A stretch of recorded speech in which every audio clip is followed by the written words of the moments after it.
మనం ఇప్పుడు ఈ బ్రిజేష్ ట్రిబ్యునల్ శాసన చేస్తున్నాం. ఆంధ్రప్రదేశ్ ఉప ముఖ్యమంత్రి జనసేన అధినేత పవన్ కళ్యాణ్ తనకు కొండగట్టు ఆంజనేయ స్వామిపై ఉన్న అంచెలంచెల భక్తిని మరోసారి చాటుకున్నారు. తెలంగాణలోని జగిత్యాల జిల్లాలో ఉన్న ఈ ప్రముఖ పుణ్యక్షేత్రాన్ని శనివారం సందర్శించిన ఆయన స్వామివారికి ప్రత్యేక పూజలు నిర్వహించారు. ఈ సందర్భంగా మాట్లాడుతూ గతంలో జరిగిన ఓ పెను ప్రమాదం నుంచి తనను కొండగట్టు ఆంజనేయే కాపాడారని, ఇది తనకు పునర్జన్మ లాంటిదని భావోద్వేగంగా వ్యాఖ్యానించారు.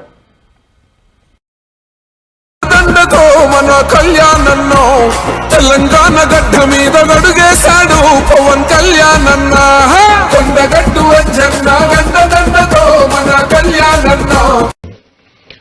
చాలాసార్లు నాకు కొండగట్టు పునర్జన్మనిచ్చిందంటే దానికి ప్రత్యేక సాక్షి మన సత్యం గారు.